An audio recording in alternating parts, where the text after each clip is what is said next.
Baik, kita akan baca mulai dari pasal 3 ayat 1 sampai 15 ya. Jadi kemarin mungkin akan review singkat aja. Kemarin kita sudah melihat bagaimana Rasul Paulus menyatakan kepada kita bahwa segala sesuatu yang di dalam muka bumi ini adalah bayangan dan realitasnya adalah Kristus.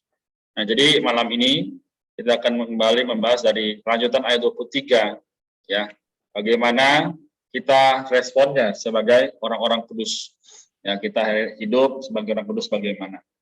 Baik, kita akan baca bergantian ya, seperti biasa, satu orang satu ayat. Nanti setelah itu baru kita akan share atau bertanya dan menjawab ya. Oke, kita baca dulu sama-sama ininya, perikopnya, F ini ya. Oke, hidup orang-orang kudus. Nih, oke. Mulai dari saya. Karena itu apabila kamu dibangkitkan bersama dengan Kristus, carilah hal-hal yang di atas, di mana Kristus ada, duduk di sebelah kanan Allah. Ayat 2, pikirkanlah hal-hal yang di atas, bukan yang di bumi. Sebab kamu telah mati dan hidupmu tersembunyi bersama dengan Kristus di dalam Allah. Amen. Apabila Kristus yang adalah hidup kita tampak kelak, kamu pun akan tampak bersama dengan Dia dalam kemuliaan. Oke. Unsur-unsur penyusun manusia baru. Karena itu, matikanlah dalam dirimu segala sesuatu yang duniawi, yaitu percabulan, kenajisan, hawa nafsu, nafsu jahat, dan juga keserakahan, yang sama dengan penyembahan berhala. Semuanya itu mendatangkan murka Allah atas orang-orang yang tidak taat. Ayat 7, dahulu kamu juga melakukan hal-hal itu ketika kamu hidup di dalamnya. Ayat 8, tetapi sekarang buanglah semuanya ini, yaitu marah, geram, kejahatan, fitnah, dan kata-kata kotor yang keluar dari mulut. Nih. Jangan lagi kamu saling mendustai, karena kamu telah menanggalkan manusia lama serta kelakuannya. Dan telah mengenakan manusia baru yang terus-menerus diperbaharui untuk memperoleh pengetahuan yang benar menurut gambar penciptanya.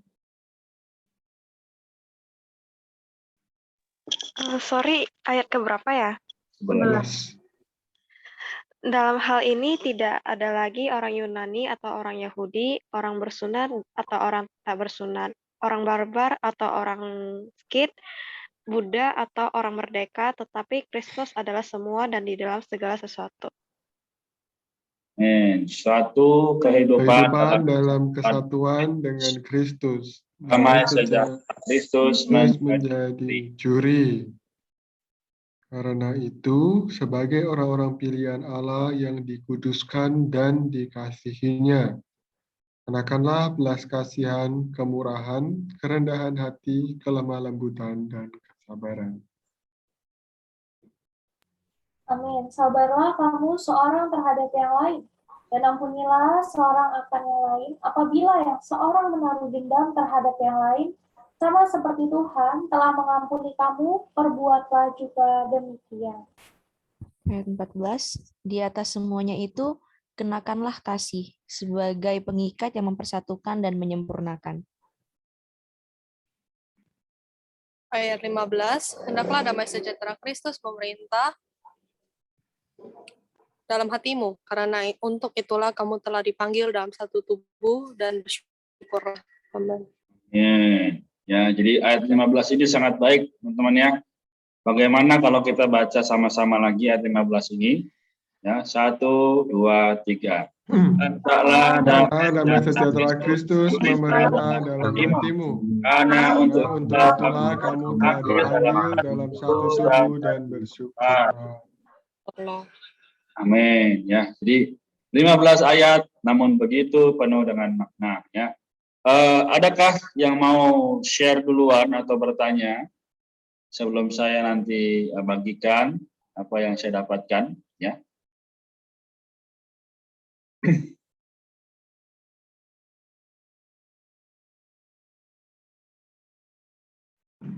Oke, baik. Kalau gitu saya mulai dulu ya.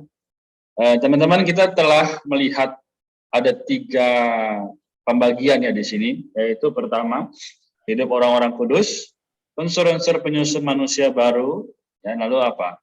Satu kehidupan dalam kesatuan dengan Kristus yang adalah damai sejahtera Kristus menjadi curi. Nah, ketika kita baca ini, apa yang terpintas dalam pikiran kita tadi sepanjang membaca? Ya, kalau saya terpintas adalah ini teman-teman ya. Sekarang saya hidup, namun ternyata dalam keseringan atau keseharian hidup saya masih belum dikuasai oleh damai sejahtera Kristus, begitu. Atau saya masih belum sepenuhnya hidup berdasarkan Kristus. Nah, ini yang saya dapatkan. Tapi di dalam ayat 1 dibilang, karena itu apabila kamu dibangkitkan bersama dengan Kristus, carilah hal-hal yang di atas, di mana Kristus ada, duduk di sebelah kanan Allah.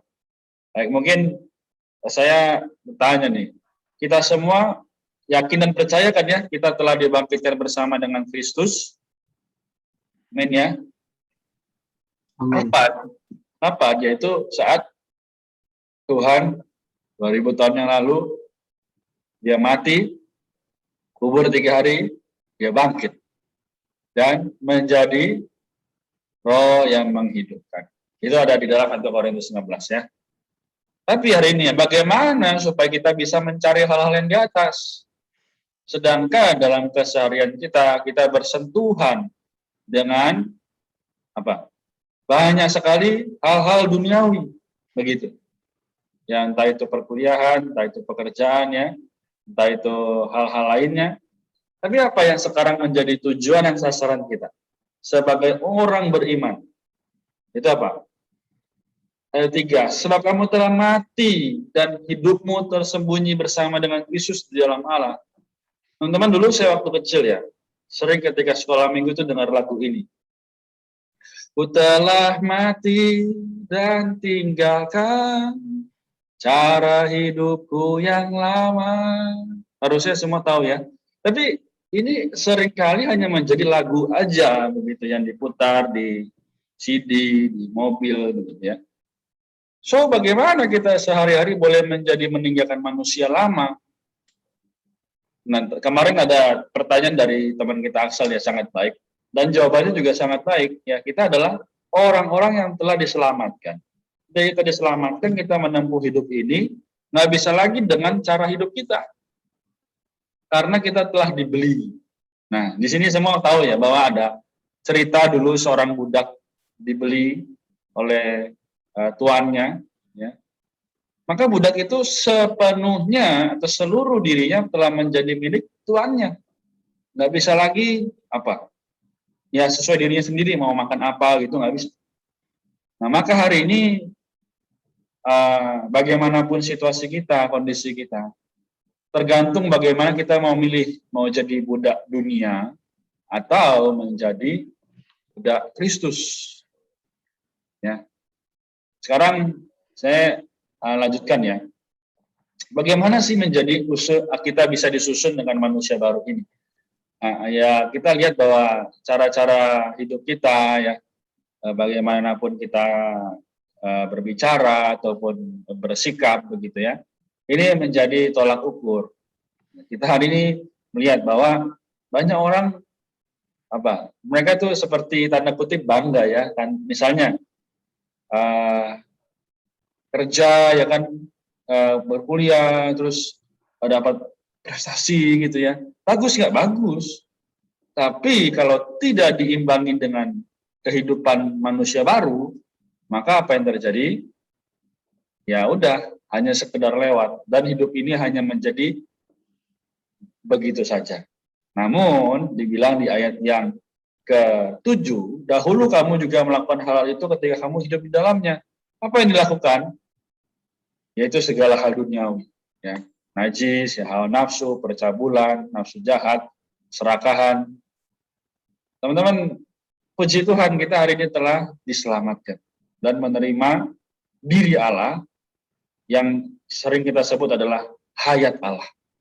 Oleh karena itu, hari ini tidak ada lagi perbedaan ya antara kita dari mana asalnya, latar belakangnya apa, nggak ada. Tapi semua adalah di dalam Kristus. Nah, teman-teman sekalian, bagaimana sih cara kita bisa demikian? Yaitu adalah kita menyerahkannya pada Tuhan, ya. Di ayat yang 12 sampai 15. Nah, ini contoh-contoh ya. Misalnya ya kita setelah sebagai orang-orang pilihan Allah, nah kita masih mau nggak hidup sama seperti orang lain yang bukan pilihan Allah gitu. Nah, maka ini menjadi satu dorongan bagi kita supaya apa? Supaya boleh menjadi dorongan supaya kita memiliki damai sejahtera Kristus di dalam hati kita.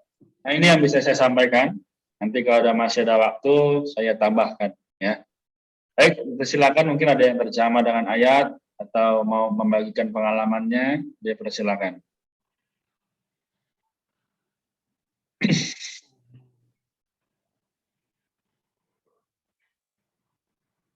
Amin. Aku terjemah sama perikop yang unsur-unsur penyusun manusia baru. Di ayat 5 itu dikatakan, karena itu matikanlah dalam dirimu segala sesuatu yang duniawi, yaitu percabulan, kenajisan, hawa nafsu, nafsu jahat, dan juga keserakahan yang sama dengan penyembahan berhala. Di sini aku juga kembali diingatkan dan diberitahu ya, bahwa aku perlu, bahkan mungkin kita semua juga perlu mematikan hal-hal jahat yang ada di dalam diri kita. Karena dikatakan juga, karena di ayatnya 10 dikatakan, kita udah mengenakan manusia baru yang terus-menerus diperbarui. Nah, kiranya jangan sampai ada manusia lama yang tetap ada di dalam diri kita, tapi terus kita semua diperbarui dengan manusia baru ini. Sehingga dikatakan juga, kita itu bukan orang yang berbeda-beda, tapi kita adalah satu di dalam Kristus.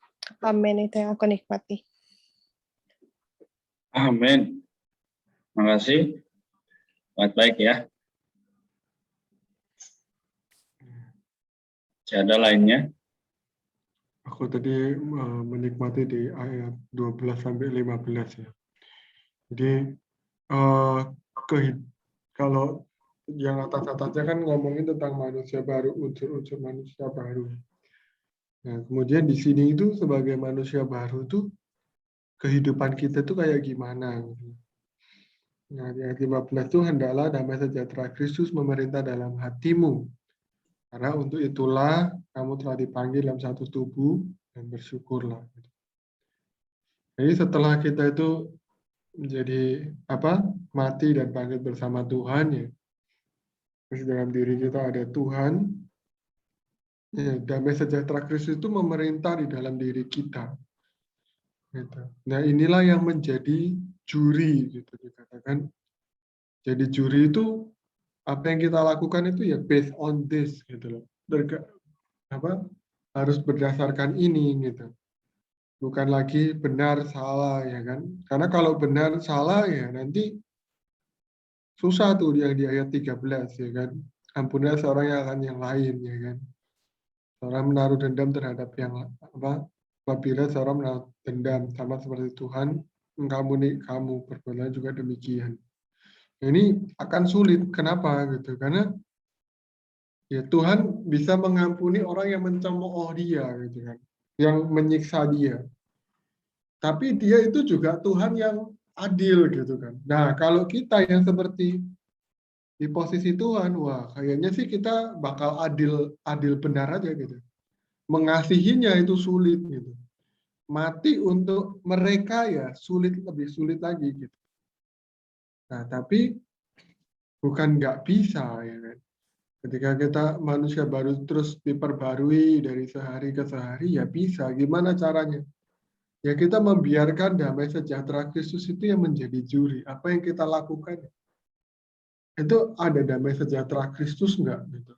Bukan masalah benar dan salah. Nanti kalau masalah benar dan salah ya, loh Tuhan itu kan dia menyakiti saya tuh, dia kan begini begitu. Kita selalu punya alasan gitu. Ya kan? Tapi ketika ada damai sejahtera itu, aku mengampuni dia itu ya udah bukan lagi aku mau mengampuni, tapi karena di dalam diriku aku ada satu perasaan, wah nggak damai nih. ada perasaan, aduh, ya nggak bisa gitu loh, begini terus gitu kayak. Ya udah, aku nggak mau mengampuni. Setelah mengampuni, muncul damai sejahtera Kristus. Nah, inilah damai sejahtera Kristus yang menjadi juri, yang memerintah di dalam hati kita. Sehingga kita itu bisa menempuh satu kehidupan, ya kan? Nah, satu kehidupan di mana kita ini bersatu dengan Dia, gitu. Kita dan Tuhan udah nggak lagi berbeda. Amin. Puji Tuhan. Terima kasih, Samuel. Lagi yang lain? Ada waktu. Amin. Puji Tuhan. Ayat-ayat di sini sangat memberkati saya, namun saya tersentuh dengan ayat ke-14. Di atas semuanya itu kenakanlah kasih, sebagai pengikat yang mempersatukan dan yang menyempurnakan. Puji Tuhan, ini ayat sangat memberkati saya pada malam ini, mengajarkan kasih yang memang diterapkan untuk pelayanan, untuk kita semua sebagai hambanya, hamba Kristus. Ya, ayat ini sampai juga menyentuh saya. Memang dalam kehidupan sehari-hari, dalam kehidupan saya pribadi, ya tentunya banyak sekali yang saya temui, termasuk yang boleh saya katakan dia adalah seorang pimpinan dalam suatu gereja. Di sini kadang yang saya temukan, apakah kasih tetap dia terapkan dalam berkata-kata, karena yang saya temukan itu terus terang ya saudara-saudara, saya tidak menyinggung itu siapapun dia, kasar terhadap seorang akan yang lain, terhadap siapa saja dia berkata bla bla bla bla. Ya benar, kita menegur, tapi kembali lagi bagaimana teguran kita itu bisa tidak berdampak yang membuat orang lain. Karena saya juga pada saat ini sering membaca tentang buku psikolog anak. Itu semua anak-anak juga maupun orang dewasa itu berbeda-beda dalam menerima segala sesuatu. Ada yang temperamen mentalnya pun berbeda saat kita menyampaikan sesuatu. Nah, itu juga yang saya berpikir, ya ini ayat ini tepat sekali juga untuk melengkapi di dalam pelayanan, di dalam menyampaikan kasih itu sendiri. Terima kasih, puji Tuhan. Hanya itu. Amin. Thank you.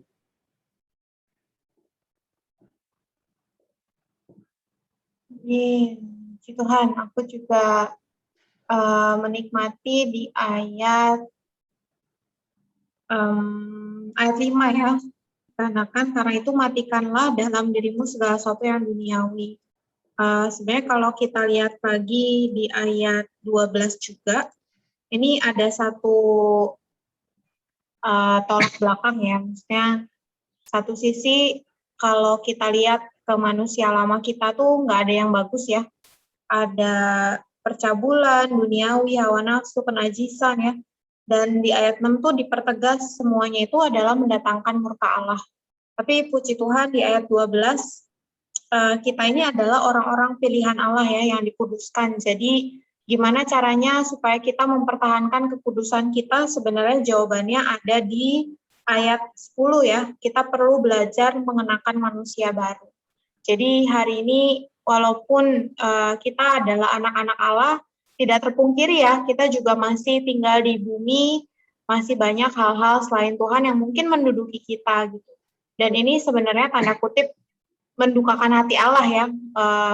Allah bisa murka gitu, karena ya Allah itu kan Allah yang pencemburu ya, dia nggak mau posisinya di hati kita itu digantikan oleh yang lain. Oleh karena itu kita perlu belajar menjadi orang yang mengenakan manusia baru.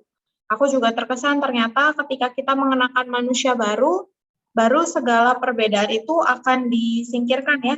Tidak ada lagi perbedaan antara kita dengan orang lain gitu. Aku juga terkesan ternyata ketika kita mengenakan manusia baru tadi teman-teman juga udah bahas ya, kita bisa mendapatkan damai sejahtera Kristus ya yang memerintah di dalam kita. Artinya kita nggak lagi hidup berdasarkan opini kita baik atau jahat, konsep kita benar atau enggak gitu, tapi karena ada damai sejahtera. Jadi kalau di sini tuh damai sejahtera itu adalah diri Kristus itu sendiri ya. Jadi kita nggak jatuh kepada benar salah, tapi kita melihat sebenarnya Kristus itu mau kita melakukan apa gitu. Jadi hari ini aku juga kembali terdorong ya Tuhan, biarlah setiap hari aku belajar menjadi orang yang mengenakan manusia baru, sehingga segala hal-hal lama itu, manusia lama, keserakahan, dan yang jelek itu ya, bisa tergantikan oleh diri Kristus. Amin. Amin. Tuhan ya, jadi sudah lengkap bagaimana gambarannya sudah tersatu semua. Ada lagi mungkin yang mau? Kalau ada, saya beri kesempatan, masih ada waktu. Amin. Sebenarnya dari tadi sudah sampaikan semua. Cuma di sini aku mau nyampaikan singkat aja. Di ayat 12, sorry. Di ayat yang ke-15 kok. Nah, di ayat yang ke-15 dikatakan, hendaklah damai sejahtera Kristus memerintah dalam hatimu, karena untuk itulah kamu dipanggil dalam satu tubuh. Dan tadi juga sudah sempat dikatakan bahwa kita perlu terus-menerus mengenakan manusia baru, karena manusia lama kita itu sudah nggak ada artinya lagi lah gitu. Dan di sini juga ditekankan di ayat yang 10 untuk mengenakan manusia baru terus-menerus yang diperbaharui untuk memperoleh pengetahuan yang benar menurut gambar dan penciptanya. Di sini terutama di dalam ayat 12 sampai 15 ini ya kan dikatakan untuk saling mengampuni dan jangan menaruh dendam dan lain sebagainya gitu. Kalau dari pengalamanku sendiri gitu, mengampuni orang itu mungkin bisa, tapi melupakannya nggak bisa. Kayak gitu kan, mengampuninya, oh iya aku ampuni, aku maafin ya, tapi kayak ingat aja gitu, rasanya kayak gitu, gregetan. Nah, tapi di sini juga dikatakan bahwa aku pakai Alkitab yang lagi satu. Di sini juga dikatakan bahwa kita ini adalah orang-orang pilihan Allah gitu, yang dikuduskan dan dikasihinya. Karena itu kenakanlah belas kasihan, kemurahan, kerendahan hati, kelemah lembutan, dan lain sebagainya. Kayak tadi juga Cimara bilang, bagaimana kita sebagai orang-orang sudah dipilih Allah ini menjaga kekudusan kita itu, yaitu dengan tetap mengenakan manusia baru terus menerus. Dan membiarkan damai sejahtera Kristus itu yang memimpin dalam hati kita. Jadi bukan kita lagi, tapi bukan sesuai mau kita lagi, tapi damai sejahtera Kristus yang menjadi juri. Amin. Amin. Amin. Jadi Mbak Farel ya, jadi semua sudah lengkap lagi, lebih lengkap. Nah, pada malam ini berarti kita semua telinganya adalah telinga yang berbahagia ya. Juga hati kita, roh kita adalah hati dan roh yang mengucap syukur ya. Jadi oleh karena itu, biarlah kita dipanggil dalam satu tubuh ini, boleh terus menjadi dorongan bagi kita semua untuk lebih giat lagi hidup sesuai dengan apa yang Allah kehendaki. Bukan yang saya mau, tapi apa yang Allah kehendaki. Amin. Puji Tuhan, kita sampai di sini ya. Setelah ini kita akan berdoa. Ada beberapa pengumuman. Oleh karena itu, ya, semoga kita saling menguatkan.